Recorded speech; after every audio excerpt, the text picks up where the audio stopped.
episode of the Giro podcast. I hope wherever you are listening, you are well and you are safe. Today, I'm really excited about today's episode. I'm not going to lie. We're going to sort of hopefully be taking you behind the scenes of the Pro Peloton.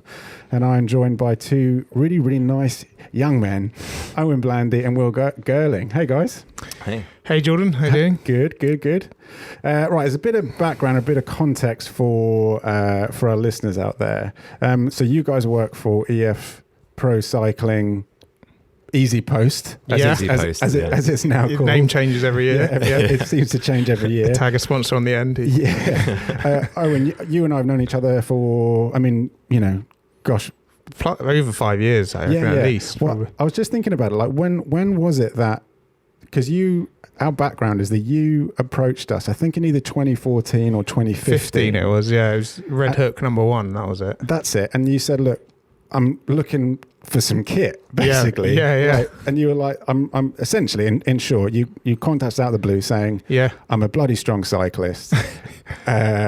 Do you mind if I wear your kit? Yeah. And it was like, yeah, sweet. And then that's when East London Fixed sort of tapped you up, but you rode out in our kit for Ride 100 and came past here. Yeah, and we hadn't even met you. Yeah, I remember that, yeah. And we were outside waiting for you to come through and someone said, like, what does he look like? I was like, shit, I don't know. Like, so sure enough. I remember I was in the front pack and I came on the opposite side of the road. That must be him. Beating my chest. That's it. That must be him. Yeah. And then we've kind of stayed in contact sort of loosely ever since then. And now you are a chef for EF Easy Post, Pro Cycling Easy Post.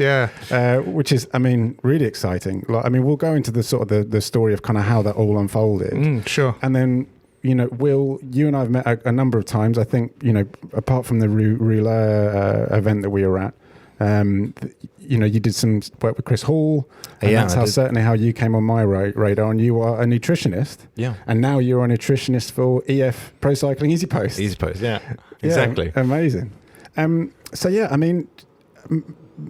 Let's talk about sort of how this podcast came about. So, a few years ago, you moved down to sort of Somerset way, and you would come up every now and again. And one of the times you were coming in, it was a bit of a hush hush. You were like, well, it's not confirmed. True, but I might have this gig. Yeah, that was probably last winter, I think. Yeah. It would have been. December time. Yeah, it was sort of November, December. I was in the process of interviewing for the role. I'd known Will for a number of years, and he gave me the opportunity to interview for the role. And it was an amazing opportunity for me. I'm a massive fan of pro cycling. Yeah. And from going into the chef's world and the catering world and then matching that up with my love and my passion for cycling, it was like a dream opportunity. And so Will, obviously you are a nutritionist, and you're now, are you the team nutritionist? Are you one of many team nutritionists? No, I'm the only one for the team. So that's amazing. Head or lead, I guess, nutritionist for the moment. And then we may expand beyond that, I think, in the next couple of years. Yeah. But I think probably what we'll get next before that is maybe someone else to support. Owen. Okay, so you're the chef. Yeah. You're the nutritionist, you're the chef. Yeah, and obviously there's, they've been racing since January. Yeah. And I haven't worked this year. Yeah, it's sure. The 28th of Feb, I'll be flying tomorrow for Paris-Nice. Yeah. So there's more races than we cater for in the chef department of the team. Unlike other teams who have like multiple chef buses, multiple chefs.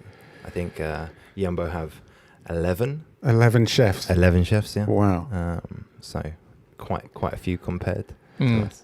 So, we'll sort of, come back to sort of how you guys both ended up in by the way, thanks for the drink. Yeah, Owen. cheers. Owen's brought this lovely Caffeine, which is ginger water. It's bloody lovely. So thanks very much for bringing this up.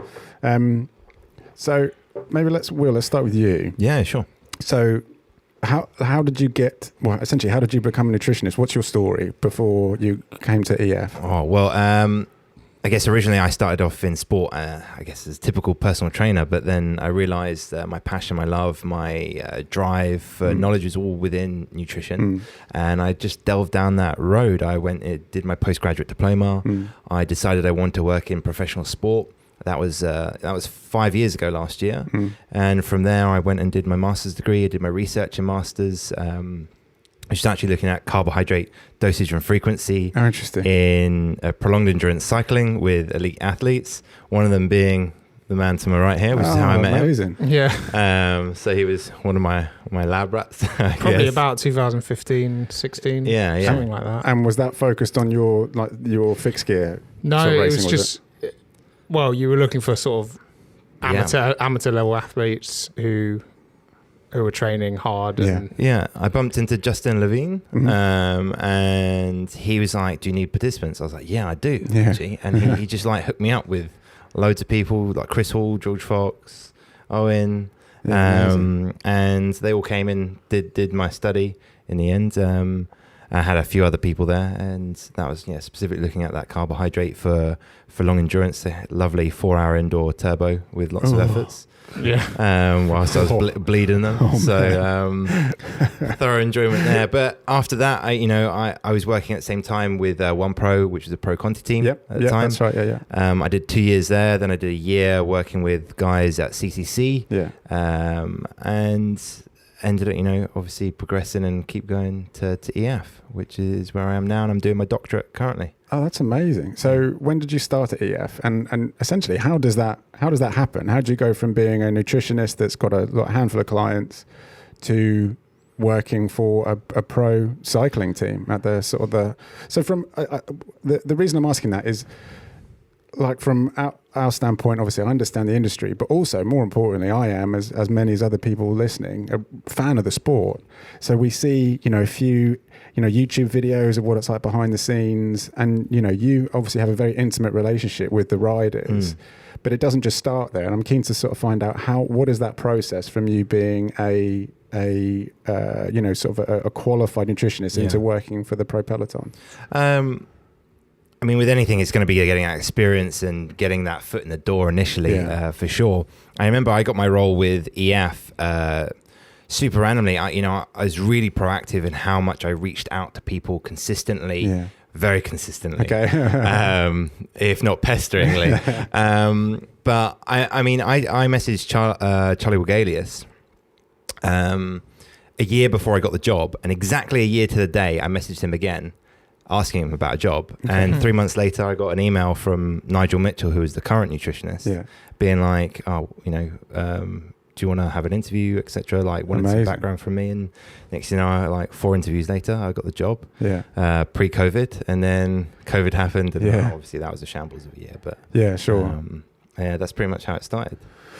And Owen, I suppose, again, obviously you've known Will like previously, but and I know that, you've had that sort of chefing background, but how do you get into being a chef in a pro peloton? And essentially, I'm going to put all the Instagram links sort of below, because last year it was really enjoyable. Yeah. You were very generous with your time, and what you were sharing, which was really great. And it very much allowed people to be a part of your journey. Yeah. But I mean, you made no sort of, qualms about it. It was full gas, hard work in the back of a van, very hot. Yeah. And you're having to, kind of fuel an entire team. Yeah.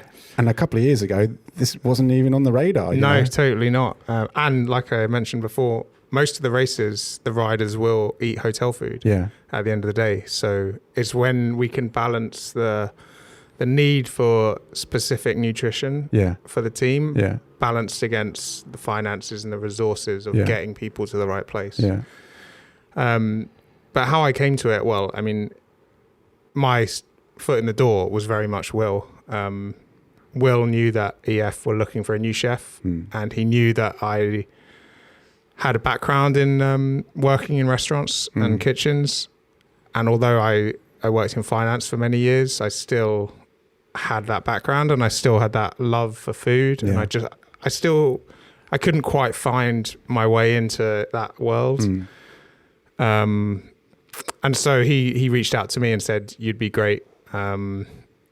And I went from there. And the first few interviews, I remember speaking to my brother, and I was like, this will be a dream. This will literally be a dream opportunity. And I'm not holding my hands up. Like I moved to Somerset, I left London. I was very happy working on a farm and a retreat space.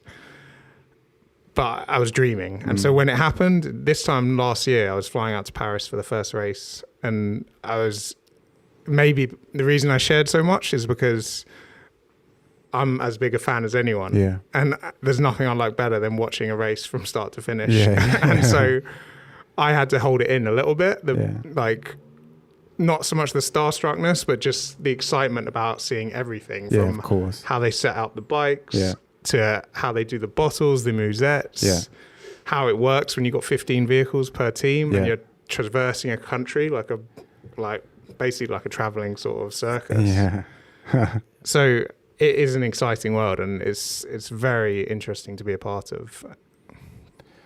I mean, you can hear the excitement in your voice, which is cool, you know. And obviously you're 1 year in, you know, you're a couple years in now, you know, with EF. So, I mean, maybe let's kind of get into the sort of details of the work. So, you know, this last weekend, hence the Flandrian flag we've got sort of behind you was opening weekend. But obviously we know that, you know, there's been, you know, a number of other races so far this year, you know, Oman, UAE. But for you, Will, like, when does because we can easily say, well, the season starts here, but I'm sure that's not where your season starts. We may have mentioned that earlier. I mean, my season, I think the only month off I have would be October. Yeah, really. So that's where the riders will get some downtime, and that's if they're not doing the Chinese races. Yeah, sure. And then for me, it's obviously they didn't do them last year for obvious reasons, but then it's a case of setting everything up for next season. They start to go into pre-season training. I'm starting to liaise with our sponsors to get stock sorted, to get new protocols and new things in place after the year that I just had. I did a big review with the team, sat down with them all and said what the next steps are to improve this this area of the team, and you know that's what's improve the nutrition side of the team. Yeah. So what did it look like before then? Or I mean, I suppose that's maybe, you know, a bit too much of a question, but rather, what are some of the things? What's your goal? Like, what for you? If you were to kind of write out what my goal is for the team, can you sort of simplify and quantify that? It's a great question. Yes and no. It's been in parts for me. I think last season was kind of thrown into the fire a bit after COVID because I wasn't involved with the team as much as I wanted to be. Yeah. And that's for, you know, loads of reasons to do with the team and finances and so on. Yeah. But as we got into it, I spent, you know, 3 months more behind doors working with the team before I even started talking to riders and spending time with riders. Yeah. Because there were so many things that had kind of just been left by the wayside, and then we just needed to get everything back up to where it needed to be and get some systems in place so the riders were actually in a position to be able to then work with. But in terms of the main question, what's the dream? I think the dream would be that all the riders are educated enough to be able to understand and manage their nutrition in a confident way when they turn up to a race with Owen there, that they don't have plate service like other teams, that they don't need some of this really anal approach, I guess, to nutrition, that they're confident to do that themselves with the support of a great team around them. So that's really interesting. So, I mean, maybe we're sort of jumping ahead a little bit, but so my understanding of your role and your role as a chef is you're essentially prescribing a very strict protocol for riders at certain points during their season, and your role is to make sure that they're getting that. But what you're saying there is differently. It's giving them the ownership and belief and trust to do what is right for them to make sure they can perform the next day. I think, and also to answer that is that the riders actually race a lot less than they train. Yeah. So they're probably training for 80% of the year. Yeah. And only racing for 20% of the year. That's very interesting. So actually they're in Andorra, they're in Girona, they're in Monaco. Yeah. So they actually have to feed themselves, whether that's their own chef or their partner or themselves. Yeah. They actually need to know quantities. They need to know how to do low fiber. They know how to do low fat, high protein. Yeah. So when they come to a race, it should just be sort of seamless into that. Yeah, obviously, they don't have that logistical headache of what to prepare, because we take that out. You're preparing that for them, Yeah, exactly. I mean, you said something to me last time you stopped by the cafe, and I think it was after maybe the tour. And, you said, it's been a little bit of getting used to. And one of the things you said is like these guys, when they're in race mode, they're almost like robots, as in they're there to do a task and they're there to do what they're told to do. And your job is to make sure that they are fueled to do, essentially to be a robot. So it's in to kind of have the nutrition, the fuel in their system to essentially go out and work. And it was a really interesting thing to hear because obviously, from our standpoint, we're approaching a race with just love and passion, but they're working. That's their job. That's they go into survival mode. They have jobs to do. They from day one, they won't take the staircase, even if it's one floor. Interesting. Always elevated. Always. Just little things like that. They'll save energy anywhere they can. I remember reading that in I think it was Bradley Wiggins' book after he won the tour in 2012, and he said, it's the small sacrifices that when they were training in, I think, Mallorca, he wouldn't walk to the beach with his kids. He'd have this little commuter bike because he's like, well, I mean, this is ridiculous. I don't want to be developing muscles. But all, he talked about how his wife was picking up the suitcases. It's all those small things of kind of saving energy. And you're right, going into survival mode. Yeah. And I think the race situations are so stressful. Yeah. You can't imagine. Yeah. I mean, I'm sure many of the listeners have been in races and, tight bunches, but they're so stressful that they need as much downtime and recovery time as possible, and so decision making should just be left aside. All they need to know is I need to be here at this point. I drop my suitcase off there, I'm gonna eat and I race here and there and there. Everything's absolutely programmed every single day, the day before, so everyone knows where they need to be and what they're doing, and it's the same for us as well. I mean, we are there to work, so we're obviously staying in the same hotels and we're traveling with the team, and all the life admin that might take up your headspace when you're grounded in your home is taken away, and you are there, you're focused to work. So it's actually a really engaging. That's why I love the job, because it's so fulfilling that you're in a team where everyone is so reliable. Every single person you can be accountable to, and they're accountable to you, and there's real ownership, and it's like nothing I've ever been involved with, really. I think coming back to one of the points you said before as well that I wanted to say, one of the big things that came from wanting Owen to be a part of this as well is that the relationship between me and the chef just needed to be so close that we're not a big budget team. There's only so much bandwidth that we have to be able to deal with it, and that's also part of that education focus, that I don't have the ability to work with every single rider in detail every single week like I would with maybe a private client, or just if I was working with 5 guys. Of course. Which is why Ineos last year had 3 nutritionists, and other teams have multiples with bigger budgets.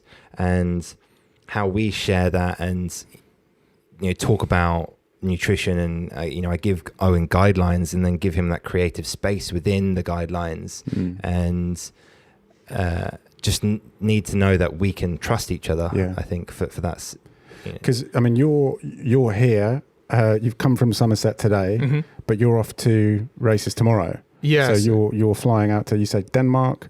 So this year we've had a food truck for about 10 years, which I used last year. It was sort of at the end of its life, and it was very much a sort of converted sprinter truck compared to Bahrain, for example. We've got an 18-wheeler, which expands out, and it's like, I've seen that. It's massive. But so we're getting a new food truck, which I'm picking up from Denmark and driving to Paris for Paris-Nice. Paris-Nice. So you're off on the road, but Will, you're not. No, I mean, actually, next week I'm going to that camp. Okay, So I'm going to a training camp there'll be 8 riders there, and work with them. I'll be doing a bunch of testing with those guys. Actually, I'll be looking at blood bicarbonate. I'll be looking at sweat testing for sodium concentrations, and then just spending some time with these riders. So, I mean, God, I find all this stuff so fascinating. So obviously you're going to be working with 8 riders. But you've been working with them for, I mean, okay, I don't know. You've been working with some of them for, the last few months. And maybe, a couple of years if, you're working with them to start off with. So before you get to the camp, what are some of the protocols that you're putting if for example, like if our mechanic who's not here at the minute, Danny, he's also a coach, a cycling coach. So it's very easy for him to work with a client and prescribe, okay, you need to do this, you need to do this, you need to do this. And it's, using whatever sort of software platform. What's your version of that? How are you, is it calories? Is it, kind of macronutrients? I mean, or are you working with their coaches about their goals to make sure they're not under sort of, fed or overfed? I mean, how does it work? When the riders, especially we had a lot of new riders, we had 12 new riders this year. So a conversation with them was about just understanding where they're at, what's going on with them and learning a bit about them. And I think getting buy-in with those riders as well. They don't know who I am. They're just, know I'm a nutritionist. I'm like the food guy or something like this. So talking to them, getting them to know them a better is one thing. The main focus initially is just to understand where they are in terms of race nutrition, because it's such an easy one to tick off. See how they're getting on with race nutrition. Is there any problems? Are there any issues? Yes, no. And then building them up from obviously not taking on race nutrition levels, which is 90 to 120 grams of carbohydrate an hour. They're taking on. That's a lot. That is a huge amount. So that's in race. That's in race. Yeah. So lay that out in front of you and see how you do. I reckon Jamie has that. Yeah. Most lunches when you get from the Tesco meal deal. Exactly. other supermarkets are available. It's taking them from that, and we had guys coming in, do the baseline testing, and the guys are hitting like 70 grams an hour. Pro riders hitting 70 grams an hour, and that's they need to be hitting minimum 90 grams an hour. And there's some fluctuation within that in some stages. There are definitely days where it goes easy, but that's an easy to tick off the list. Yeah, sure. And then it's a case of working rider by rider, seeing what situations there are, where's their body composition at, look at their blood values, which is a lot of what my doctorate's looking at. My doctorate's looking more chronically with riders over a year, looking at testosterone levels, cortisol levels, how their health is affected over a year, and the amount of riders that also under fuel on a chronic level over a year as well. These guys should be taking in around 6,000 to 7,000 calories on some days, but they don't. So that's a really interesting point, and that's a question I've got down here later on. Like, because as amateurs, we know the difference that a couple of kilos make going up a local climb. It does make a difference. So, we look to the pro peloton as people who are in great shape. They're fit. Obviously, it's that power to weight, which is massive. But surely the dilemma of if you take on more calories, it's a very simple dilemma and it's very misconstrued. But if you take on more calories, that will sacrifice your weight. Is that something that you are having to battle? And at what point does it cross, as an individual, does it cross over into being a potentially negative, possibly disorder? Where riders are underfueling themselves for fear of what might happen. Yeah, for sure. I think a lot of guys don't have a context or understanding of food. They don't understand how many calories they're expending. They don't know how much protein, carbohydrate, and fat is in certain items. There's more amateur people out there educated in terms of tracking their food and looking at it like that. That's interesting. Than some pro cyclists. And is that because their job is just to turn up and go full gas? Some guys are like that. Sure. I think some guys do just. It's very weird in a sport in that way, because you go to football clubs, they all go to the training ground. Everyone sees everyone in the hallways every single day. They train together, they work together, they go into their rooms, so on. But then in cycling, you've got one guy in Colombia, you've got a guy in New Zealand, you've got a guy in Belgium, and then all you have is their training peaks. You might have a conversation with their coach and they rock up to a race, and you just assume that they're going to be in great condition. And I suppose that you're also assuming that they're following your advice. Oh, yeah, exactly. Have there been times when you've had to, say, you're clearly not following my advice? Yeah, there's definitely some questions that come up. Like, I know if a rider's kind of lying to me in some respects. I wouldn't say I've had it that bad, to be honest. They've been probably a bit more honest about it, and they'll just go, I'm too tired and too busy. And I'm like, well, you're not. You're a professional rider. Your job is to do this. But we were talking, before the podcast started, we were talking about, with advent of technology in the last sort of 5 years, and like Whoop straps, and there is, as you say, with amateurs, quote unquote amateurs, a lot more understanding of the impact that various things have in your ability to sort of digest, kind of like, nutrients properly, lack of sleep or stress, all the, kind of cortisone, all these things that are sort of going in your body. Like ultimately that has a really big impact on what your body is able to digest, surely. So I suppose, like, at what point do you, have there been times when you've had to sort of pull them over and kind of go, are you okay? Yeah, I think you mentioned before about this spectrum, like, are there guys with, invert commas, disordered eating? There's this definitely a huge spectrum within the team about guys that care a lot and don't care a lot. Yeah, sure. And how they approach that. That's interesting. Many of them approach it in different ways. They just don't weigh themselves. Some of them do it, so regularly and systematically and consistently that they have their own system in place. Yeah.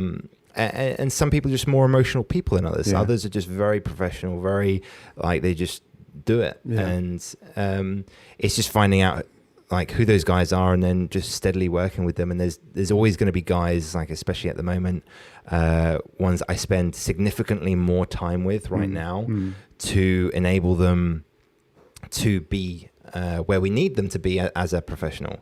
We had a guy, have a guy who's vegan or follows a vegan diet. And, we've had conversations about it, about how we can provide that food for him at a race, what we can do. And then also how he can do that healthily as well. Because that's not the opportunity to kind of go, to question his reasons for being that way. Like we ask them. You can question it, for sure. I mean, from a moral standpoint, you can't really argue against it. Yeah, sure. And his decision, but from a performance-based standard, I mean, the stress of a 3-week race, trying to manage your protein intake, and I think it's very difficult. Yeah, it's interesting when you like, I think you go there and then you see, like, what a 3-week race does, like, even us as staff. Yeah. And they're like what they're doing. It's a recovery game. Yeah. Recovery is the most important thing. Yeah. Exactly. So I mean, again, that's, we've just been talking about fuel for performance, but actually it's the same thing. It's that repair work. It's that recovery. It really is. To get ready for the next day. And just to also say, like, to any vegans that might be listening, I'm not saying you can't be vegan. I'm just saying that there are so many more considerations that you need to just take on board, and you can't just wing it. You can't come into a grand tour thinking you can be vegan and everything's going to be good, because the chances are it's not. You need to be, as with any of those riders, the guys that are looking to win it, they're on top of their game. With every aspect of their life, food, and so on. So you need to be doing that, obviously, as a vegan as well. It's a really interesting one. So you just referenced sort of your sort of like relationship. So, you'll you'll be equipping these riders. You've been working with them for a few months to say, right, this is what you should be eating during your sort of training sort of period. Yeah.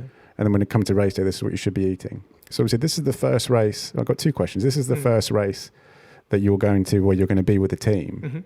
So what have they been doing before? Who's been with them? This season? Yeah. It'll be hotels, essentially, hotel food. So someone asked me this the other day. They were like, how do you know what the hotels provide? Do you know it's sufficient? Do you? Personally, no. I don't know what the actual food that they give. Some of them I get asked to critique a menu that gets fired over to our operations manager. Okay. But actually, with the development of Owen, who created like a framework within, so I mentioned about the guidelines, and he creates the recipes and these flavors and everything within that. Created like that framework really that we've then used as what we send to hotels to say, this is what we're looking at. This is what we need. And it's not so much a menu, but it's just a way of saying we like these, we like our proteins cooked like this, low fat, and it's kind of like a guideline. Yeah, sure. How we allow them to prepare the food, of course, within the demographics of their hotel and their environment. Yeah. But it's just a guideline set out for them. Yeah, really interesting. And I mean, have you ever been in the position where you've had, sort of riders or members of the team turn around and say, Like they've only got Cocoa Pops.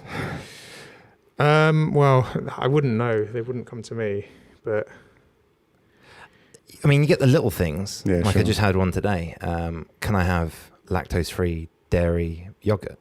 And I'm like, well, I mean, in the middle of, depends where they are. Yeah. That's a fresh produce kind of thing. It's got a Yeah, shelf life. okay, So yeah, fine. depends where they are in the world. Yeah. And unsalted rice cakes was the other one. Like, some of they'll want particular things. Sometimes you can provide it, sometimes you can't. But I think the unsung heroes in the team are every single person is an unsung hero depending on their workload. But the Soigneurs, work hard. They are sort of the personal assistants to the riders. Yeah. So if the riders say, "Oh, actually, I want a fresh tub of Nutella tomorrow," or like I want, a big bag of ice in the second feed or whatever. Yeah. The Soigneurs will go to a supermarket. Yeah. They'll search it out. Yeah. They'll speak to the hotel. They'll speak to the next hotel on the road. Yeah. It's very much their job, essentially. Yeah. I mean, it's interesting. I mean, truthfully, it's a bit of a shock, and it's really interesting hearing that the riders and the team are left with their own devices at hotels. I mean, of course, you've kind of spec these hotels before. My assumption was that they're one of your chefs. But understanding it's just you now is really interesting. And I suppose that raises the question about budget. We'll go in, take over the hotel, analyze all the supply chain and make sure that they can, provide everything down to the most macronutrient. But what you're saying is, within your team at least, and I suppose it's quite nice, you're trusting the riders to do the right thing so that they do their job really well. Yeah, for sure. And their focus on food is definitely as a fuel. Yeah. I've had riders come to me and say, look, we know how stressful this job is. We know that it's a 300k distance each day to travel. Yeah. And it's a new area. It's a new supermarket. So they're like, if the food, we'd prefer the food to be ready when we're there and cold, then we have to wait for it because they just want to fit it into their day after their massage and then go to bed.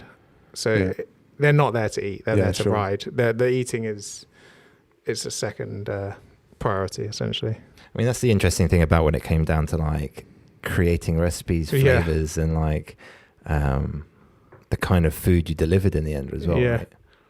Yeah. By the end of the season, by the Vuelta, which was my last race last year, I felt like I had it down, and I really was sort of adhering to what the riders wanted, and often it is quite plain food and it's quite simple. I mean, there was a story of Geraint Thomas, I think a few years ago, basically just eating rice and eggs during the tour the whole way through. I mean, in his documentary that the BBC did with him on the year that he wasn't able to defend the tour, he was going into, I think it was their truck, weighing out the rice like himself, and then I think a couple eggs and that was it. And I'm like, oh my god. But again, he's come here a couple of times, and I offered him a cake, and he was like, no. Yeah.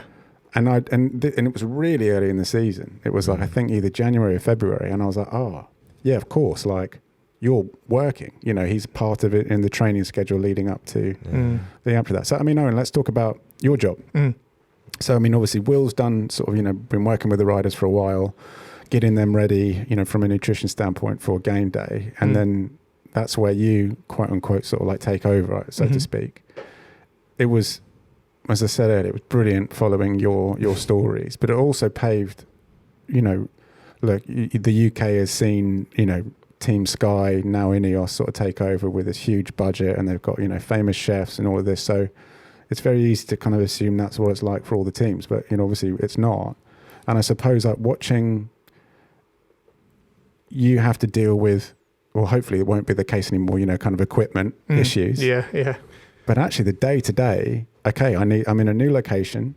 I need to go and get food. And you don't know if you're going to be able to get food. And there's other teams that are fighting for that same amount of food. Yeah. So let's talk about, you've got Paris-Nice coming up. So, let's talk about what that looks like day to day. Yeah, sure.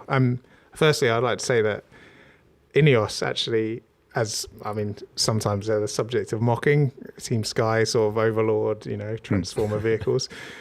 But I actually met the chef, and again, I'd seen documentaries about them having specialist chefs, and And then I went and met him, and there's a guy called John who lives in Croydon, and he was very much the same sort of person as me. And he'd come from the restaurant world, and he'd found this way. And then we exchanged numbers, and then we meet halfway through the Giro and halfway through here. And great. He needs some mozzarella. He asked me. Like, it's actually, despite all the rivalries between the races, the staff of the teams are actually quite intermingled. It's really nice sort of network. For sure. And you hope it would be. Yeah, it's really friendly.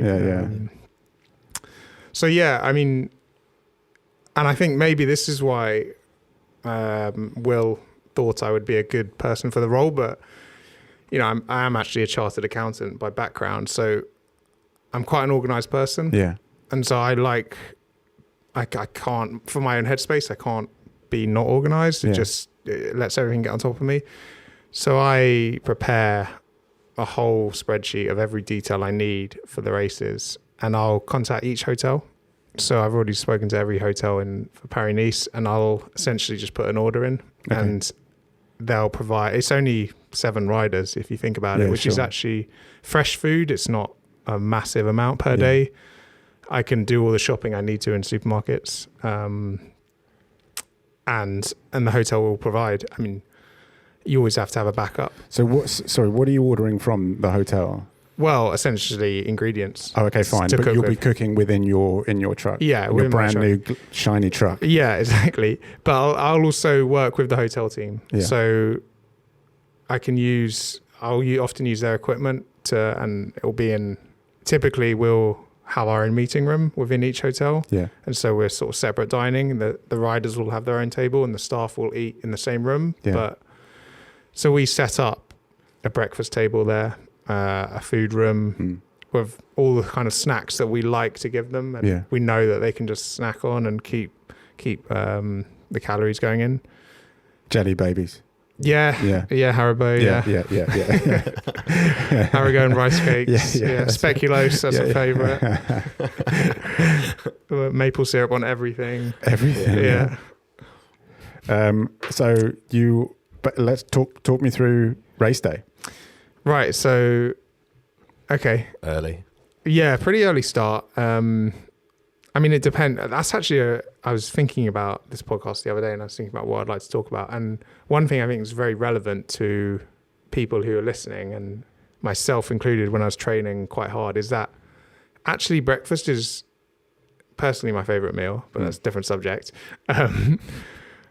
It's actually quite difficult to get right, because often you start a ride so early, and if you're out for a long day, you really want to eat sort of 3 hours before, really. Interesting. Or maybe 2, and so it's quite difficult to get the calories in at an early time and then just go on the bike and ride. Yeah. And so pro racing often starts at 12 o'clock or 11 o'clock, depends on the day. Some days in Italy, there'll be a long transfer to the start.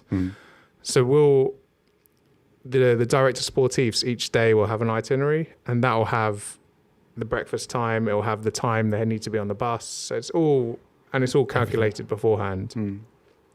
So I'll start probably 6 a.m., probably get up, head to the truck, and then just start preparing breakfast, take it to the meeting room, and then I'll station myself there, and I'll cook each person eggs how they like it, each rider.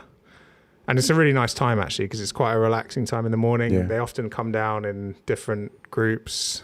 I always have like a WhatsApp group with them, or a Teams group, and I say, like, just let me know when you're coming down. Because some of them, like Rigo, for example, he will maximize his recovery time. Okay, fine. He's very efficient and very relaxed person, and he won't ever push the limit if there's more time to recover. Yeah. And so essentially, you're saying lie in bed. Stay in bed. Basically.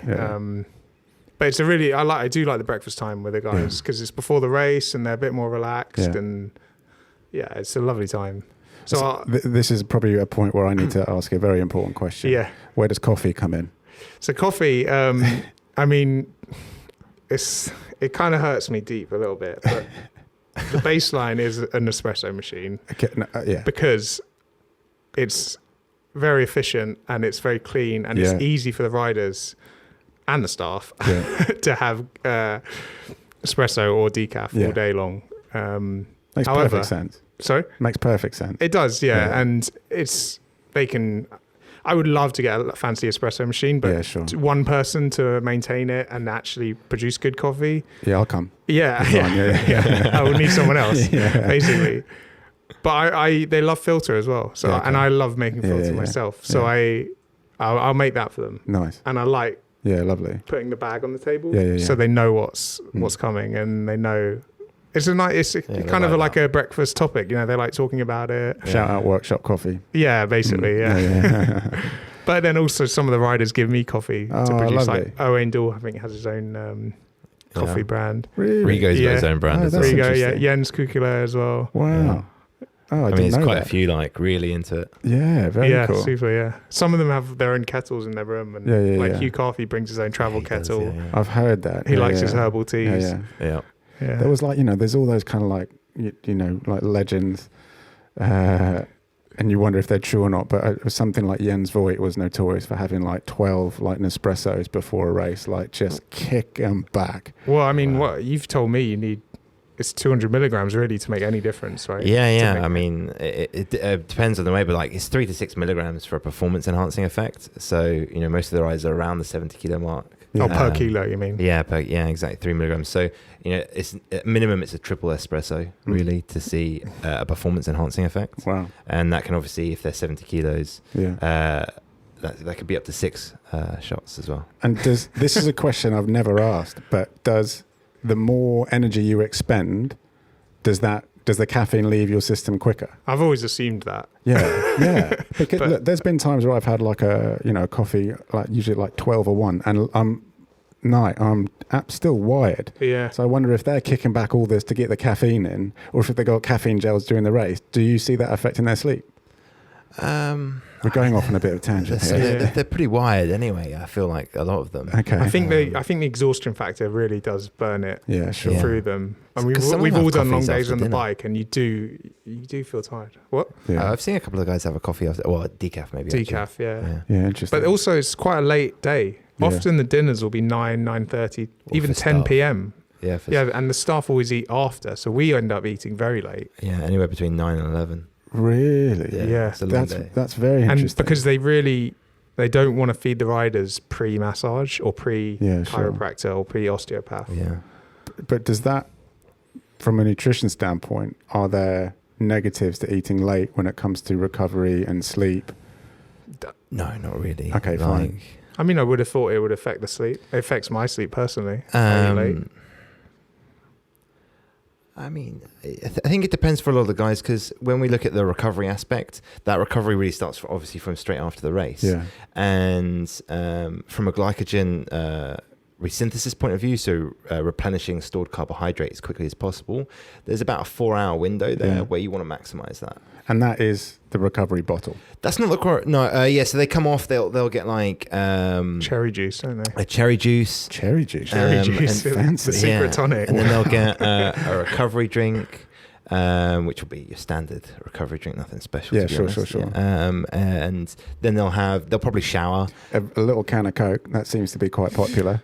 Sometimes we don't have it on the bus. Okay, Actually, yeah. some guys, depending on the stage, we'll give it out at the end. Yeah. Some of the guys will request for Haribo or something like that. Yeah, I mean, who's it? Sagan always used to Yeah. make that, Yeah. just Well, smashing them back. Each soigneur will have a race. It will have a cooler bag, Yeah. Yeah. and that will have various drinks in, and Yeah. they'll be at the finish Yeah. waiting for a winner, hopefully. Yeah. Some of them, they'll have a mixture of things, waters to Cokes and things like this. Yeah. I mean, Hugh will always want Haribo at the end. Really? How funny. Yeah. And that's the best time to just... Yeah, it's fine because... is it a bit of a reward? Is that a good time to have it? Is there any nutritional value? Yeah, in I mean, there's Haribo? 100% nutritional value. I mean, not so much in micronutrient density, but in terms of... you get like a translocation. So a transporter moves from the muscle membrane to the wall, and it actually allows you to draw more effectively in carbohydrate. Yeah, interesting. Which is why there's that around 4-hour window. I'm not talking about protein here or like that post-workout window people typically talk about of like 30 minutes or whatever they say. Yeah.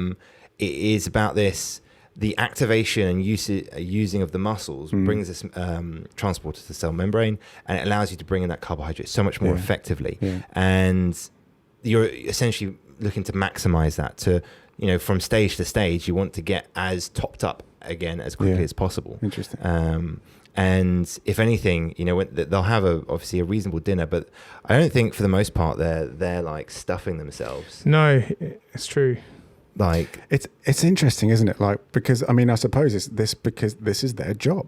They understand that if they do sort of like gorge, there will be sort of like negative. They'll feel bloated in the morning, for sure. Like a lot of them will naturally taper. They'll have more after the race, and it will steadily taper off. They'll have a few snacks, a couple of snacks around the massage or before or afterwards, and then they'll go down to dinner. And dinner will be on the smaller side, typically, to the grandeur of the meals over the day. And so getting back to it, so you feed them breakfast. Mm-hmm. And what will that look like? Will it depend rider to rider, or is there a bit of a sort of set theme that it kind of works? It's probably the most set theme of the meals. So, each rider will have an omelette, 3 eggs. Typically depends. Alberto has 1 and 3, so 1 whole, 3 whites. Hughes 2 and 2. TJ, who's now a director for the team, not riding anymore. He had 2 fried eggs usually, sunny side up. But overnight oats. Yeah. I sometimes do porridge on a cold day, but overnight oats, I think it's just a little bit more digestible. And what quantities are we talking? I will do a kilo of oats for 8 riders. And then I do it really simple. Like people like to put chia seed, chopped apricots, cinnamon. I actually just do like a plant-based milk, bit of salt, bit of cinnamon or nutmeg. And I actually don't really sweeten it because at the breakfast table, I've got all the honeys, I've got all the maple syrups. So I allow them to flex it. So they know that they're just getting that base carb, essentially, that they can do what they like with it. So we're talking obviously protein. Yeah. Obviously, if it's egg whites and it's reducing some of the fats, and then carbs. Yeah, and then rice. Well, I'll do a bowl of plain rice for breakfast in for the them. morning.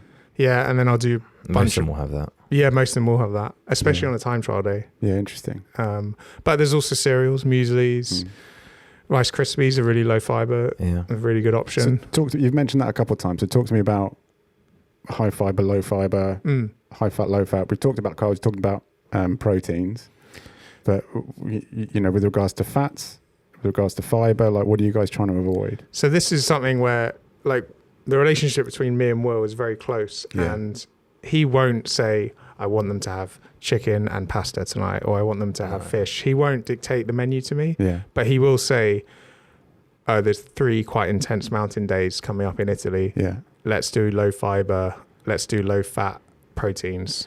And is that about weight saving? So the fiber thing, it's a combination of 2 things. Some of the guys may take on that I may be working with directly to say, let's do a low residue, low fiber diet. And you can lose around anywhere between half a kilo to a kilo from following low residue for about 4 to 5 days. Wow. So that's quite significant. That's a lot of weight, they can lose for a particular stage. So we can time that for a rider for a stage. It's essentially what Geraint Thomas was doing, I guess. Yeah. Well, there was that famous, Jay and I were talking about it before, there was the 2018 Giro d'Italia where Chris Froome went on the attack and did that solo. Amazing. And the story around it was they lost weight and he recovered throughout the race, ready for that day. And you're listening to it going, bullshit. Yeah. But apparently not. Yeah. I mean, just amazing. Yeah, there's minute details and those percentage points adding up. I mean, you can get real geeky about it. You can look at like hydration factors, and purposely have someone get slightly dehydrated for a particular climb. So water retention, basically. You can, more about like just knowing how much someone sweats at a certain temperature. Obviously, that can change quite a lot, and the race intensity can change, which is why it can be a bit of a cautious one, maybe. But like you can purposely slightly under hydrate. Because there's a scope where it won't affect your performance still. Sure. And then you can end up doing a climb slightly lighter for that. It's not something that we've done for the guys last year. It's not, but it is something that people do try and do. That's fascinating. I think that's amazing. It is. It's very interesting. Being able to, because I remember hearing that and kind of going, Yeah. But real understanding, actually, I mean, using what the two of you are doing as a tool, really, Yeah. I think that is absolutely amazing. I mean, the low fiber thing is also because preference, right, for the guys. Like, they just don't like to feel full. Yeah, sure. Very, very interesting. Very interesting. I mean, there's obviously a tipping point. You do need to be able to get fiber through your system. Yeah. And you do, you want to process the food properly. And that is a real consideration because you imagine your body going through 3 weeks of racing at 2 degrees, 0 degrees at the top of the mountain, and then going to valleys, temperature change, just sweat, everything. There's so many variables. So digestion and how they cope with it is a massive point. Okay, so we're getting there. So breakfast, eggs, carbs, and then fats. I mean, it's not that important. We can sort of come back to that. I mean, well, actually, no, we can talk about that because it's fine. Fats is keep going. Like fats is I mean, look, in the last sort of like, let's say 10 years, like an individual, whether it be pro or amateurs, access to understanding around nutrition is probably better than it ever has been. Yeah. But there is also so much stuff out there, and it's not that there's a lot of bullshit, but there's a lot to sort of take in and a lot to understand. So the understanding around the hype ones around ketogenesis, and so getting everything from like fat stores. There's not a single guy in the peloton that's doing keto. Exactly. There's a lot of people that say they are, but they're not. Like guys might do it outside of a race, exactly. But nobody in a race is doing keto. Yeah. Well, they might take ketones during the race. Ketones, would be different. Yeah. I mean, that's a relatively newer sort of Last development. 3 years, really. But it's where does fat come in from your standpoint? Where do fats come in a diet, either leading up to or during a race? Yeah, I mean, they're obviously important. There are factors within it that improve health, because obviously over a 3 week race, health can be affected. Yeah. Especially for we definitely look for oily fish quite regularly through a race because of omega-3, the anti-inflammatory effects. There's also some muscle protein synthesis effects for them. And that is pretty important. And they will supplement with that as well alongside. And a rider will have a total caloric requirement for a day. Protein is obviously the driving force of muscle recovery and adaptation to what they're doing and aiding of muscle inflammation. Then carbohydrate is the main source of fuel that they're doing. And, through all the research that we still have and is still coming out, carbs are king. They will always outperform fat-based diet for endurance-based sport. Yeah. And at the closest, they'll be, equivocal. So, but high fat diets will never outperform a high carb diet in terms of performance. And the fats there are going to be ultimately then for, as I said, health, and then kind of filling up the rest of the calories potentially for the day after you've got the essential amount of carbohydrate and protein that they need. Interesting. And I mean, with regards to, obviously there's more calories and carbs. Calories and fat than carbs, you mean? Yes. Sorry. How are you working with them, with riders, to get to race weight? Is that something that you take into consideration, and does that change the macronutrients of what you're doing? Yeah, the ratios in terms of the lead up to a race and then getting them into the right shape and body composition. Yeah. So definitely, because this sport is glycolytic in nature. It is carbohydrate dependent. Yeah. So when we look through a week, you look through the rides that they're doing, there is certain rides that have more of a carbohydrate requirement than others. So you get a bit more flexibility in easier endurance-based rides or recovery days. Yeah.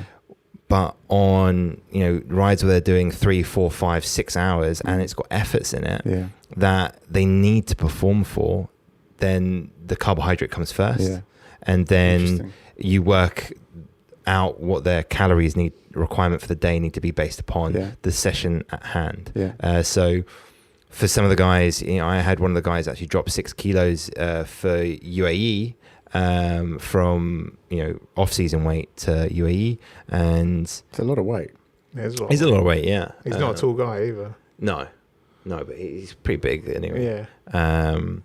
But he lost that weight over a period of time. I think it was just over a month that we did that in. I think 5 weeks. Yeah, I mean that's a huge amount. Does the body give you? Does the body, in his case, does it? And I suppose you're working with. Does it give any kickback to when he does start taking on sort of calories again? Does his body?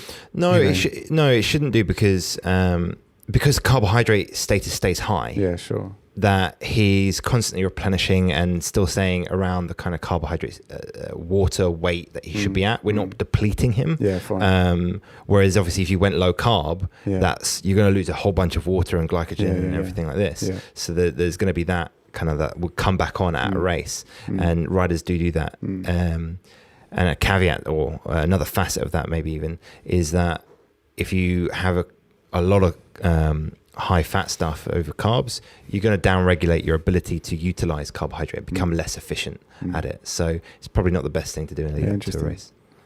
All right, but that's a whole thing. So we went off a whole other tangent there. So you fed them breakfast. Yeah, they're in the transfer. Go to this. So I'll typically be the last person to leave the hotel. Actually. Yeah, sure. The guys will be off on the bus. Yeah. The soigneurs half of them will go with the bus and in the race cars. And there's a hotel team, which is 2 mechanics and 2 soigneurs. The mechanics truck will drive, the soigneur truck will drive with all the suitcases, and then I'll make my own way, and we'll meet at the next hotel, which is usually a 2-3 hour drive. Yeah. We have a nice lunch. This is our downtime. Oh, nice. We have a staff lunch, there's 6 of us or 5 of us. Watch the race, go and nap. I usually... Wine. Yeah, I mean, definitely, Yeah. Beer and wine, get drunk. I usually sometimes go for a run or explore the town in a COVID-safe way, and then start preparing for the dinner, essentially. Yeah. So every time the race is going on, I'm essentially sort of resting, of like makes sense. Planning ahead, basically. Yeah. But I'll also make them a packed lunch. I was going to say that's the interesting bit. So how are you two working together and what are they eating leading up to the race and on the bike? Yeah. So on the bike, I actually don't have any. I mean, I've designed some of the rice cake recipes, but I don't have any input on the race day. Okay, fine. It's the soigneurs, and will obviously structure it before the race, and he'll help out if he's at the race for sure. Yeah. But typically they're eating many of the sports products we all consume, the gels, the powders, all of that. So that's one of the questions I've got down here because, I mean, obviously, look, any sort of pro cycling team is a business and it relies, wholly on sponsorships and endorsement deals, and I'm not sure what the brand that EF... Never Second is a sports nutrition. Yeah. Okay, fine. Never Second. Yeah. I mean, from your standpoint, do you have a say as what they get? I mean, and completely. what? Sure. I mean, because we were saying earlier. I mean, a lot of it, I kind of sometimes feel that some of these brands they rely a lot on marketing, and some of their guides on how much they should be consuming just seems way too high for the majority of people. But obviously, you're dealing with the riders who are at the absolute pinnacle of sort of energy in, energy out. So you're happy to be working with these companies, happy to be working with these sort of nutrition brands. Yeah, 100%. Yeah. I mean, I was kind of going to say I want to get through the day of what Owen does in a bit, and then maybe come back to it before we digress a bit more, if that's good. Yeah. So you've made them a packed lunch. Packed lunch, apple, banana, sandwich, crisps. Yeah, just juice. In the Spider-Man. One of those crazy yogurts. Yeah, that's right. A little toy in the corner. It will basically, we call it bus food. Yeah. And that is, it's usually rice and chicken. Yeah. It can be sometimes gnocchi and tomato sauce, and then sort of tuna or salmon. And it's basically, I make 8 of them. Yeah. So 1 per rider and then 1 for the finish bag. So if they win a stage, they're often held in doping control, media. Sure. So like a couple of hours. The soigneur will have an extra meal for them. Yeah, lovely. And all it is just getting that carb and that protein balance, just real food. That they can eat on the bus on the way to the next hotel, or as I said, at the finish line. And I do that every day, and I give that to the bus driver in the morning. He puts it in the fridge, and these buses are like, state of the art. They've got amazing fridges, microwaves, rice cookers, everything they need. Coffee machines. Yeah. Sound systems, dodgy European music. It's got it all. So they'll get the bus food. And then their transfer will, after the race, they'll come to the hotel, and still they'll arrive at the hotel at 5, 6, sort of 6, 7 p.m. sometimes. Yeah. And it'll typically be 2 hours after they arrive until dinner time. Mm. So dinner is never before 8:30, 9 o'clock. Yeah. Very rarely. I mean, that's when you're talking It's about a sort of long day. recovery, that seems so late. Yeah. But I suppose they're eating throughout the day. It's, Yeah. it is what it is. Yeah, because they'll wake up there, they'll have that meal 2 to 4 hours, like breakfast. It's typically 2 to 4 hours before the race. They'll get on the bus, they'll snack on some bits before it even starts, like bits of brioche or a rice cake or whatever. Then they'll race. Obviously, they'll eat throughout the race. They'll finish, have that cherry juice, that recovery shake. They'll have that meal, the bus meal. They'll probably potentially have another couple of snacks on there. Come back, they'll snack whilst they're going to their massage and so on. And then afterwards, then they'll have dinner. And then some of them may snack again after dinner. So they're continuously eating through the day, really. Yeah. And then you clean up, go again the next day. Yeah, and I quickly found out the way to work is smart and hard, not smart, not hard. But the hotels, it's quite interesting, but the hotels are all booked by the race organizer. So it's not the team who book the hotels. Yeah, sure. And so it's luck of the draw who you get, which team. Sometimes we're on our own, sometimes we share with 4 teams, 5 teams, 2 teams. The hotel staff are generally very helpful. Yeah. And they're very honoured to have a team stay there. That makes sense. Yeah. So they will actually help me a lot. Yeah, and I use them to help me clear up because one person, I just don't have the energy to, of course, and the time on my feet it's a long day. You use a lot of their kit, don't you? So yeah, I use a lot of their kit and I use a lot of just give it back to them to wash. Some days I will cook in their kitchen in the hotel. How many teams have one chef? You probably know that better than me. Yeah, most teams have one and a helper, basically. Okay, fine. Interesting. Yeah, most of them have that helper on top. Yeah, okay, fine. Which is essentially, if I'm at a race, I'll help if I can, but it depends on the day. Yeah. But then some teams need someone else because they've got such a big vehicle. Yeah. Having a small 3.5 ton vehicle means you can drive and set up in half an hour. It takes Team Ineos an hour to set up the truck and put all the stabilizers on and all of that. I mean, some of the teams have, dining trucks as well. Yeah. They have like a dining room, which is quite nice. Yeah. Ineos and Bahrain do. Yeah, really. I think it was Bahrain. They do. Yeah, Bahrain's massive. And then do you allow the guys to drink? I mean, I don't not allow them. I'm not. Yeah, I get asked if they can drink. Yeah. I've seen last year, I think it was the Vuelta, and I was on the staff table with the director sportifs, and they were just like, we were all chatting and they were like, oh, some of the boys are having beers. And I think it was a regular day or it was on the rest day, which means there's a stage the next day or something. It was definitely not a day where you'd be like, oh yeah, they can have a drink. Yeah. But then, I mean, you can answer the nutritional. Yeah, I mean, a quick photo to Will. Yeah, I mean, I get that. Yeah. I get people dobbed in. Yeah. There's obviously champagne when you win. Yeah, champagne of course, goes round. And They drink that. Yeah, and we drink it. The staff drink it. Everyone drinks it. It's That's great. nice. Yeah. In terms of alcohol, the guys are pretty much, if they want they're allowed one on the last stage before the rest day. Okay, fine. That's also typically where Owen gets a bit more increased levels of flexibility in terms of the food provided.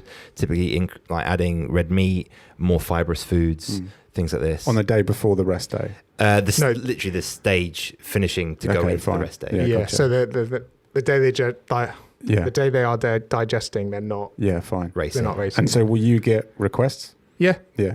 Usually Hamburgers. burgers. Yeah. Yeah, really. Yeah. Just some proper food. Usually red meat, yeah. But then also I do a nice hamburger. Yeah, sure. Make it. Yeah. Or steaks. But Get some really nice meat. Yeah. But I think you're underselling some of the food you do as well, like the bus food he's talking about, just being plain rice and stuff like this. He has a great way of adding twists and light fragrance and flavor to something without being overpowering. Because the guys don't want it overpowering; they just don't want it too strong. Yeah. But like you add this like kind of ginger or different fusion flavors to the rice, to the food, to make it still taste really enjoyable. Yeah, yeah. Exactly. Yeah, but fresh. If you're serving a serving plate of a kilo of rice every evening, you've got to flex it, and Yeah. But then you don't want to make it unappetizing, and then not. And at least it's that sort of one moment that you're giving to them an experience as opposed to just another routine in the day. Yeah, and I will often. I mean, the reason I didn't go into restaurant cooking, or I did go in and came out of it, was because I want to interact with the customer, and I interested in the final product. Yeah. And so I often do ask them. I'm saying, "How's the food? And do you want anything different?" And you sit down with them sometimes. I do sit down with them, and they often don't say any requests really. Again, because I think they're above that. They're kind of, I don't need to deal with that. You know, if something's wrong, they'll tell me, but I haven't really. Yeah, of course. It's interesting because I mean, their expectations are that they don't have to. All they're there to do is ride, and they don't want any distractions. They don't want any kind of negatives that's going to impact on allowing them to do what they're supposed to do. And at the end of the day, it's quite simple food. Yeah, where I'm not doing anything that complicated. It's not. It's any good home cook could do it. Really. Yeah. It's more of a logistical challenge. The job. Do they? I mean, maybe this is. I don't know. I mean, obviously they're there to do a job, but do they show interest in what you do, how you do it? In your line, are some of them relying on other people to do their cooking? Do they like cooking? Like, as in? Yeah, I do get questions. Yeah, that's interesting. Often around some of the stuff I do in the off season. So a lot about bread and. Okay, yeah, cool. Like banana bread. Yeah, banana bread. Banana bread, yeah. Sourdough as well. And Michael Valgren is really into kombucha. Okay. And sourdough. Fine. He's been sending me stuff. God, what a hipster. Yeah, I know, well, So he lives in Shoreditch as well, Yeah, he said he tried it in lockdown, like most of us. So. Yeah, exactly. That's hilarious. But they're generally pretty receptive. Yeah. Yeah. Yeah, love it. I mean, I've personally got one other question, and then it's really cool. We put it out on social media. We put it in a few of our WhatsApp groups, and this is without doubt the best sort of response we've had. We've got loads of questions. I'll hopefully be able to get through some of them. Yeah. Jamie has taken the time to color code them. Oh, nice. I like it. So, I mean, I suppose the interesting, sort of bit I have, like, obviously, majority of people listening and kind of the way that we approach sort of cycling is after like a long day on the bike or after like an intense period, there's that. Or if you're racing, you get to sort of the end of the season, you can kind of just switch off a bit. You can have a couple of beers. You can kind of not worry about nutrition. Is that a battle that you face with pros, or as in, does there come a point where you have to be the strict teacher to be like, I'm glad you've had a good time, but stop dicking around? It's pretty much January. Okay, fine. Yeah. But I never have to be that, to be honest. Sure. Like, I work with the guys over November, December, and I look at their food diaries and things. If they are doing that for me at that time, some of them do, some of them don't. Yeah.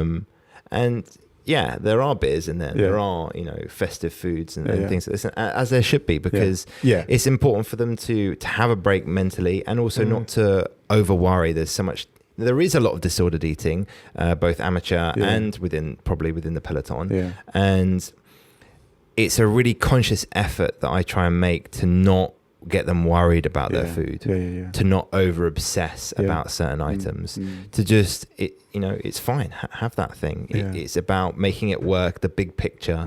And it's the big picture really. Like, are they healthy? Are they performing well? And turning up to races in the right condition? Yeah. And you can do that having certain foods and certain items. I mean, in like most things in life, it's a question of balance, really. Yeah. And you need to balance that mental fatigue of being strict with yourself, but also allowing yourself the things you enjoy in life. Life's too short not to, even for professional sportsmen, I think.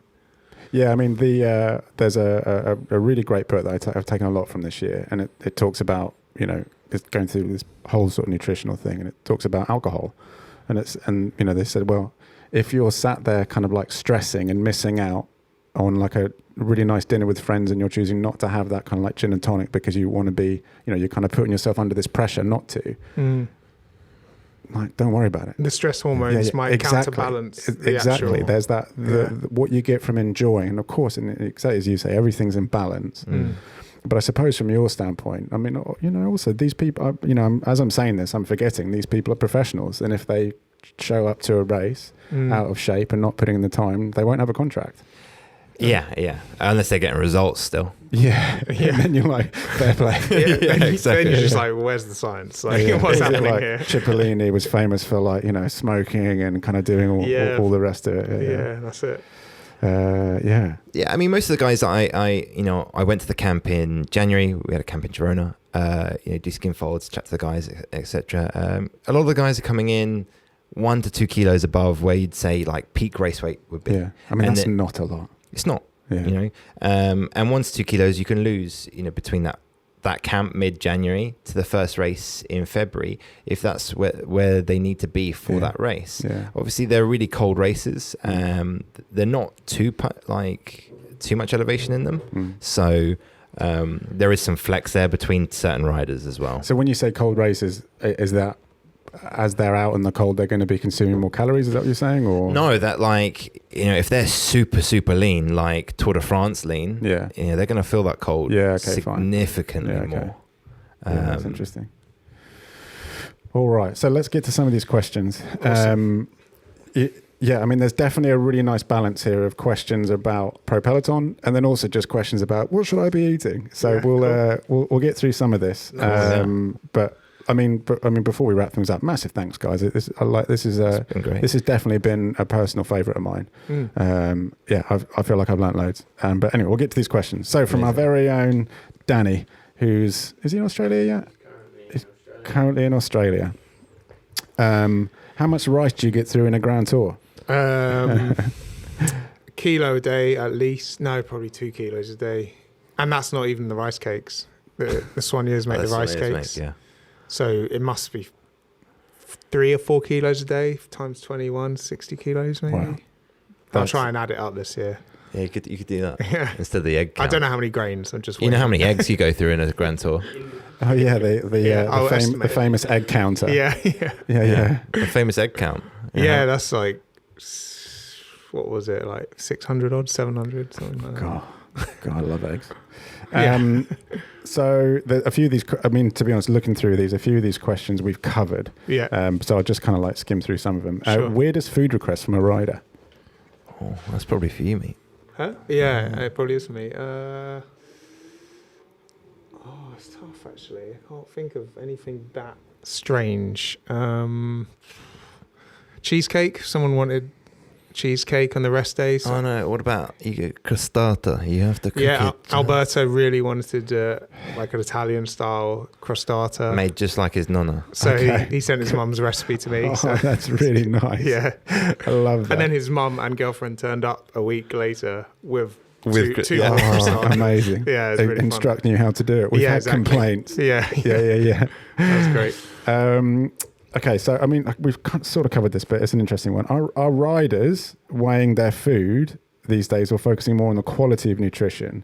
And then how knife edge is the weight loss?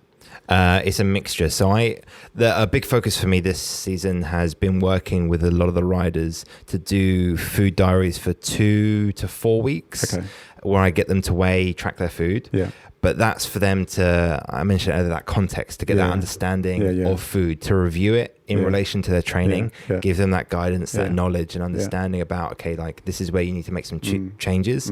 We leave it there. And then I'm going to come back to that later on this season, where obviously there'll be a point in the season for most riders where they'll have a bit of a break. That break may only be like 2 weeks. Yeah, sure, but I'll come back to it then. We'll review it again and see if there's made changes.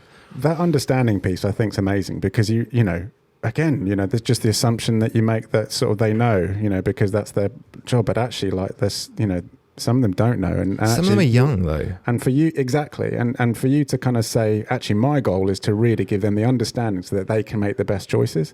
That's so refreshing. Like that's really amazing to hear. I was expecting I tell them to eat this and they eat that, and no plate service here. No, absolutely.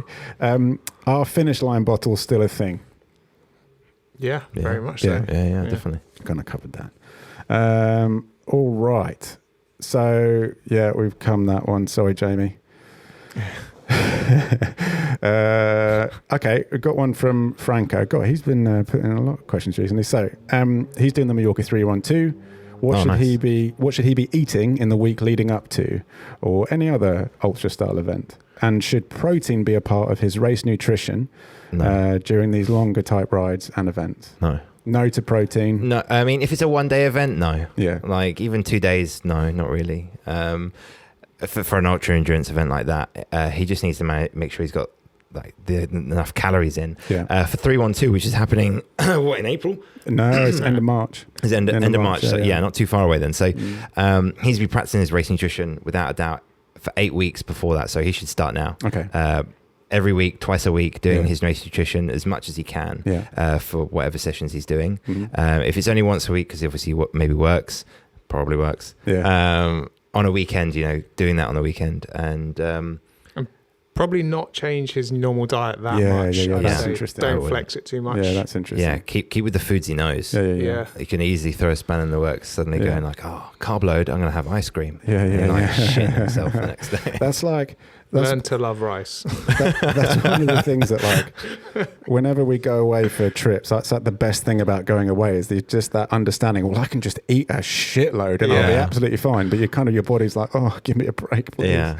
And the carb load, like the week leading off, you can do a carb load in 1 day, aiming for around 10 grams per kilogram body weight of carbohydrate. Yeah. So it's a lot. It's a good day. No question. But one statement from our very own Chris Hall. 2 legends. Cheers, Chris. Yeah. Thanks, buddy. There's a few, I'm going to read this one from Bruno. There's a few questions that are sort of like this. So hopefully for anybody that's kind of put in something, thing is, nutrition for a hard, hilly 2-hour road ride. Just carb mix and bottle sufficient? Sure. Yeah, for 2 hours. Yeah. That's the sort of riding I do in Somerset. Yeah. You're not really into kind of a protocol. Yeah, I mean, sort of a sachet. I mean, there'll be sachets each. Are you wanting like specifics, like what it would be, or like? I mean, I suppose it comes. Actually, maybe there's a lead-on question that I've got from this. So, obviously, you're trying to get these guys in when they're racing to eat. Yeah. So, and you hear it you see it in the documentaries or the YouTube behind-the-scenes things. You've got the guys telling him, guys, don't forget to eat, don't forget to drink water. Yeah. I mean, obviously, with the trying to sort of avoid the dreaded bonk. But I mean, is there also a case of when they're hungry, as in listening to their bodies, as in to be like, well, actually, I'm not going to eat, I don't need it, or is it always no, just keep eating? I think they probably know they're going to be in a deficit, so they probably know to keep eating. But then it depends on the stage of the race, yeah. and touching back on what they put in the musettes, yeah. they will put all the nutritional branded bars and gels in, but they will also put, they'll go and buy one of those banana breads, or like a saurine, and they'll chop that into squares and put that in there. You'll see at the beginning of races, villages often will have plates of cake, and the riders will take it out when they're going through the neutral zone. Love it. There's, just like Jira. Little brioches. Yeah, exactly. Yeah. Little brioches with ham, jam. A real food in the musette. Like standards will be rice cakes and bananas. Yeah. As we said, rice cakes. I gave like the requirements that I wanted it to be. Owen developed the rest, like how that fits together, essentially to be a good rice cake, and then that's what this one is now gotcha. Deliver. But I mean, 2-hour hard road ride. Just eat if you're hungry. You could get away not eating, really. Yeah, get away not eating. They'll be fine with the carb drink in the bottles. Yeah. I'd say for them, it's also pretty important, though, to make sure you're starting that really hard 2-hour session in the right status. If you start that ride in a low, like depleted state, they're probably still going to struggle. So just make sure that maybe having something beforehand and hydrating beforehand as well. Make sure you don't go into it dehydrated. Yeah, interesting. I suppose that comes back to the bit I was saying earlier on about some of these kind of like big sort of nutrition brands. I think there's, and we see it all the time in the cafe, we see, people with this kind of false understanding of, well, I have to eat X amount of, gels per hour. And it's like, well, you probably don't. But again, if you're happy doing it, whatever, but the reality is you probably don't need to be eating as much as you are. And then you're coming in a big, I think there's this big maybe misunderstanding, and then the avid, ambitious amateur who sees what pros do, like from many aspects, from whether it's 90 to 120 grams an hour, which I said to you earlier, that what the riders have in a race, which is a lot, and also snapshot of Chris Froome's meal for the Giro, where he's or a big like 6 hour train ride, and all he's had is avocado and eggs, and people are like, oh, that's what it's I'm keto. Yeah, exactly. And it's like, well, that's a snapshot in his day. For also someone who is within the 1 percentile of the world. Yes, exactly. That's the thing. I mean, your guys' job is dealing with these guys who are at the pinnacle, at the peak of their sort of, exertion, so to speak. Yeah. It's not a little coffee ride for them. They've been training for months for that day or for that sort of stage. Yeah, really interesting. Owen, have you ever made butter pie for Hugh Carthy, a Preston delicacy? I think I know who that came from. Does that get the nutritionist approval? I haven't made butter pie yet. No. I don't even know what butter pie is. Like lardy cake, maybe? Yeah. All right. Butter and pastry, yeah. The French do it pretty well. Okay, interesting. So there's a few that kind of like we've gone over here. Nutrition cooking advice to get over a hangover and out riding. Probably not a huge issue in the EF camp. Right.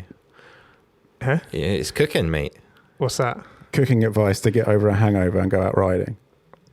What to eat in the morning, or to? I'm guessing. Oh, is that butter pie? That's the butter pie. Oh, wow. Yeah. Is that literally just butter wrapped in pastry? Oh, right. Wow. Cooking advice, I'd say probably keep it liquids, really. Keep it like coffee and I bottles. put some vitamin C in there. Probably. Yeah, vitamin C. Yeah. Learn to love rice. And rice is absorbent, Learn to love rice. Yeah. All right. So again, there's a few more of this type of questions. So I will sort of like come back. Early morning workouts. What time? Early morning workouts without time to digest breakfast. Yeah. Are there ways to quickly and efficiently fuel beforehand? Yeah, 100%. I think overnight oats and then just blend them. Okay. And then you're sort of partially digesting them a little bit. That's interesting. It will speed up. It's like if you mash a potato, you increase the glycemic index of it because you're already partially breaking it down. Right. Mashed potatoes. Yeah. But think about the type of session. If it's an easy session, they don't actually need anything. Yeah. That's purely preference. If they're going out for hard chain gang kind of thing where they're going to work really hard really early in the morning, just getting up, having a glass of juice and a slice of toast with jam will also be super quick, straight into the system. That'll be peaking in their blood about 15 minutes afterwards. Yeah. If they're riding when that happens, that'll be fine because obviously blood glucose will be rising. Yeah, they'll be doing exercise, so then it'll be transported into the muscle to utilize. It won't be just spiking blood sugar randomly somewhere. Very interesting. What's the best? I mean, again, these are pretty, a lot of them is what should I be eating? But so apologies. What's the best thing for fueling in rides over 100 miles? I'd like to hear your take on that for your beast lap of Spain. Yeah, I guess it depends if you're doing a 1 day 100 miler or you're doing several, but yeah, oats is a great start. You can't go wrong with oats to start. You can eat rice, but I'm not sure many amateurs eat rice in the morning. Rice pudding actually is a lovely breakfast if you don't fancy porridge or overnight oats. Yeah. Rice pudding, coconut milk. 100%. I think rice pudding is actually a decent option. Was it for the breakfast? It was just fueling for 100 miles, rides over 100 miles. Yeah, and just eat a couple of things every hour, really. Yeah. Minimum requirement, I'd say, is at least 60 grams an hour in terms of carbohydrate during that ride. That is a lot. Yeah. 2 bars, 3 bars, 3 small ones. Yeah. An hour, yeah. Over an hour. That just seems like a huge amount. And often, we're all quite good cyclists and quite fit. You don't feel like you need it, really. Yeah. But maybe then you'd consume them later in the day. Sort of binge eat when you get home. So today I was able to get out for a short ride, hour and a half, didn't have any food. I had a little sort of like a electrolytes carb drink that I'm sort of trying at the minute, 20 grams of carbs. And, I felt fine. I knew it's a short ride. It's an hour and 40 minutes or so. But I suppose if I didn't have anything, the question is, are you going to pay for that later on? Yeah. Yeah. Um, As in, if you're not kind of doing 60 grams. we're trying to make it as sciencey as possible, as concisely as possible. Yeah. But still manageable. So glycogen stores at a typical zone 2 pace, if you know what your zone 2 is going to run out at around 90 minutes. Okay. All right. If you're a very well-trained rider, you've been riding for 20 years, chances are you're going to be pretty efficient. You're going to utilize fat reasonably well. If you're a very inefficient new rider, chances are you're going to be super obviously inefficient, and you're going to require more carbohydrate to manage whatever riding you're doing. Interesting. So if you're training for the Ride 100 and this is your first thing, that 100 miles, like you're going to be your goal, then you need to be feeling significantly more, aiming for minimum 60 grams of carbohydrate per hour. I'll be taking that from about 45 minutes into the ride, and that's going to help maintain blood glucose through the whole ride, and they can also improve their recovery afterwards if you are going to do multiple days. Or it will also, for someone who's doing 100 miles, there's still going to be an immunosuppression effect of that. The grandeur of it will be defined about how well trained they are. So maintaining higher carbohydrate amounts per hour will also improve recovery and reduce risk or incidence of illness afterwards. And I suppose there's no great damage if you're consuming too much. No.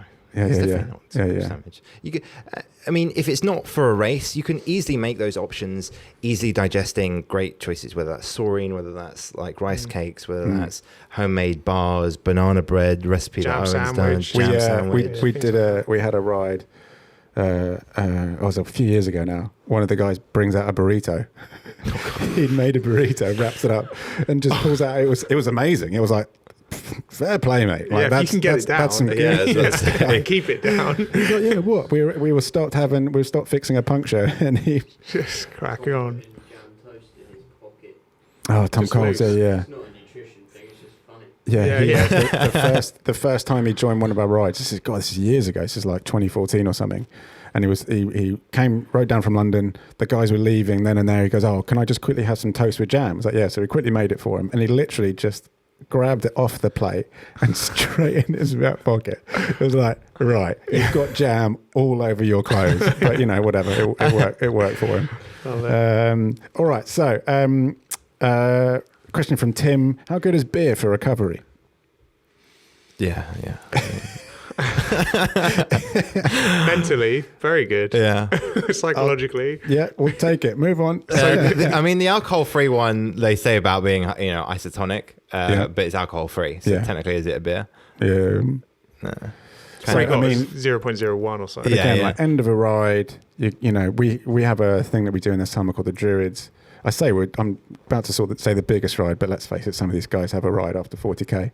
But just that feeling of camaraderie, and everyone has a beer afterwards. Yeah, like, sure, why not? Yeah. But it's not really the best thing to be consuming. No, it's going to suppress muscle protein synthesis, which is the stimulation that you want to have by having sufficient protein, which is that adaptation recovery process. Gotcha. So alcohol will do that. Hope you're listening, Jay. We need to make some changes. But it will make you forget all the facts. Amazing. Really good question here from Jackie. Thoughts on fasting? What are the effects, and are there any benefits? Does it have dangers? And is there a risk of ending up ketogenic? It's a really good question. It's still spoken about a lot. There's a lot of caveats that come with fasted training. So first, if you're doing fasted training to try and drop fat, then that's a fallacy, because ultimately, if you have two identical days, identical people, everything's identical, and you go for a ride, you burn 1,000 calories, and you go for another, and then the other day that's identical, it's 1,000 calories as well. One of them is fed, one of them is fasted. Both of them, you've burned exactly the same amount of calories, so it's impossible to suggest you're going to burn more fat in one than the other, because you've only burnt the same amount of 1,000 calories. Yeah. So if you're doing fasted training to burn fat, and you have identical situations, it's not going to make any difference. And even if they're non-identical, essentially, it won't make a difference to burning more fat. If you're doing it to try and get fitter quicker, there is some great research about increases of the ability to create aerobic cells after fasted training if you finish in a glycogen depleted state, which is the important part. So if you have had... if you're not depleted, it probably needs to be at least 90 minutes. That has been hypothesized, but there's no papers currently showing over a long period of time that will actually improve performance. Yeah. And actually, the guy who brought that pioneered that was the nutritionist for Bike Exchange, and I had a good chat with him actually on top of a mountain in the Tour. I mean, are there any riders that are fasting? Your riders will do fasted rides. Yeah, I definitely in training. Yeah, in training. Okay, in training. Fine. So like, you will improve your ability to oxidize fat at higher heart rates. That will definitely happen. So fat adaptation, I guess. Yeah. But you only need to do it 1 to 2 times a week on endurance-based rides. Okay. High intensity rides, you always need to feed and fuel yourself for them.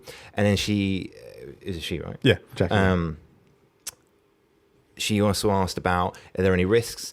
Is there a risk of ending up ketotonic? You won't go into ketogenic state, no, not from one like fasted ride or anything. Yeah. That needs to be consistent over a period of time. Also needs to be low carb day. Yeah. Overall. So that's getting your body quote unquote fat adapted. So yeah, you are going to improve your ability to burn fat at a higher heart rate. There's like a zone 2 heart rate will increase. But once again, if you're a super inefficient rider, just focus on getting good at riding and eating on the bike. You want to enjoy your bike ride, right? I think that's it. That's it. That's for me, and kind of for what we try and sort of communicate here from the stories. Like if you really get a lot out of having the fastest bike and, kind of being so strict on yourself, and if that really makes you happy, then great. But if you're doing that at the detriment of going out and enjoying your ride, and that could be racing, or it could just be a social ride with friends, if you're doing that and you're not enjoying it because of these restrictions you're placing on yourself, then just stop. Just kind of make the most of going out and riding. As you say, ride more, you'll get better. Yeah, you will get better. It's just time on the bike, and you're going to improve. Yeah, for sure. And the negatives potentially is that you will suppress your immune system to a higher level if you do low carb training, really or interesting faster training. So, all right, we'll start to wrap things up. Just probably 1 or 2 more questions. I mean, something we covered. We've got a question here from Chris Pavan. How many calories are in a post-ride meal for the guys? I'd say 600 to 800-ish. It's probably about 300 grams of rice, which is about 100 grams of carbs.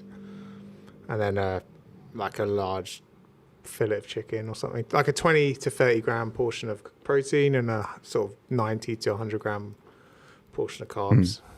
What, 600, 700 calories or something? It's about 600 calories. Yeah.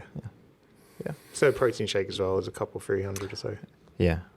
Question here from Pete Clifton. Is sugar my friend or foe for endurance ride? Yeah, completely. Friend. Yeah, completely friend.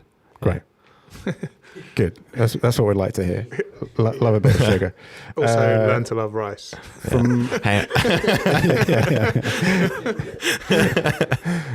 Burrito. Who is it? Chris McGovern. Chris McGovern's probably going to break out like just like a pot, like a little like steam thing of like coconut jasmine, rice or something. Sushi, any rice. It's all good. Love it. I loved a bit of marzipan on the bike, I have to say. Yeah. And I used to do ready roll icing. I'm into like. Can't get on with that. I know you don't like. If it was good in winter when it's cold. Probably the best thing that I ever had when we rode to Paris. We stopped at like the station, like a petrol station. There wasn't a lot, and I felt like something fresh. I just wasn't up for like a bar or sweets or anything. So I got this punnet of cherry tomatoes. Yeah, it was amazing. It was great. It just these little kind of like little like sort of like fresh little puff in my mouth. Yeah, every few Ks. It was great. Don't forget the humble banana as well. Banana. It comes in its own wrapper. Biodegradable. Yeah. Very easy. Amen. Have you seen there's some what was I listening to? There's some people that are making like pulled pork, quote unquote pork. With bananas. Out of banana peels. Banana peel. I've seen bacon. Surely it's toxic, no? Anyway. I've seen fake bacon banana peels. It's quite cool. That's crazy. All right, one final question. I'm not sure what this is, but hopefully you do. From Match Kitos. L-carnitine for losing weight and boosting endurance in the base season, yes or no? No. So I think some of the research that came out with that you needed to take the supplement alongside like 70 grams of carbohydrate every time you took it on. Okay. It's not, there's not enough efficacy to say, just be in a calorie deficit, mate. Right.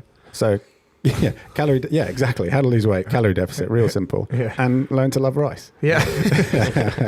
All right, guys, look, we'll wrap it up there. This has been a long one, but I'm so grateful for your time. I think, it'd be great to have you guys back maybe later in the year after you finish the season. Yeah, I'd love have to. a bit of a debrief. Give you some stories of the peloton. Yeah, for sure. But I mean, I just think like certainly one of the takeaways I've taken from this is even though you guys are working at a high level, there is still this level of simplicity where it's just like, good food. Make sure, they're, fueling appropriately. Yeah. Carbs are your friend. That's it. Yeah. What more can you do? And all the best. I'd love to hear more about your doctorate and what you're doing. Cheers. But yeah, Owen, Will, thank you so much. Appreciate it. All the best with this this season. Shout out to the best dressed team in the peloton this year. 100%. Yeah, I mean, hopefully we'll get some big wins. I mean, that's the really exciting bit. When we get wins and that's what we're there for at the end of the day. Yeah. But yeah, thanks so much, Jordan. We'll be rooting for you guys. Thanks very much. Cheers, guys. Awesome. Cheers.